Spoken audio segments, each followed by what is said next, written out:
భద్రాద్రి కొత్తగూడెం జిల్లా దమ్మపేట మండలం అంకంపాలెం ప్రభుత్వ గిరిజన ఆశ్రమ బాలిక ఉన్నత పాఠశాల విద్యార్థినుల కోసం ఎమ్మెల్యే జారే ఆదినారాయణ ఆట స్థలం ఏర్పాటు చేశారు. ఆటల కోసం ప్రత్యేకంగా స్థలం లేనందున విషయం తెలుసుకున్న ఎమ్మెల్యే ఈ ఏర్పాటు చేయడం పట్ల సర్వత్రా హర్షం వ్యక్తమవుతుంది. Bhadrachalam ITDA PO B Rahul స్థలదాత వగ్గెల జనార్దన్ రావుతో కలిసి క్రీడా స్థలాన్ని ఎమ్మెల్యే ప్రారంభించారు.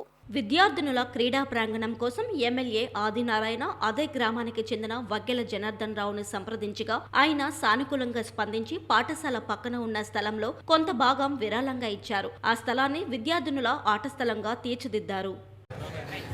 సరిది ఈ గ్రౌండ్ కి మనకేం కావాలి? చుట్టూ ఏం కావాలి? గోడ. పిఓ గారు చెప్పలే. మళ్ళీ మీకు ఆ గోడను కూడా మీరు వచ్చే జూన్ లోపట పూర్తిగా ఎల్ షేపాప్లో గోడ కూడా పూర్తి అవుతుంది.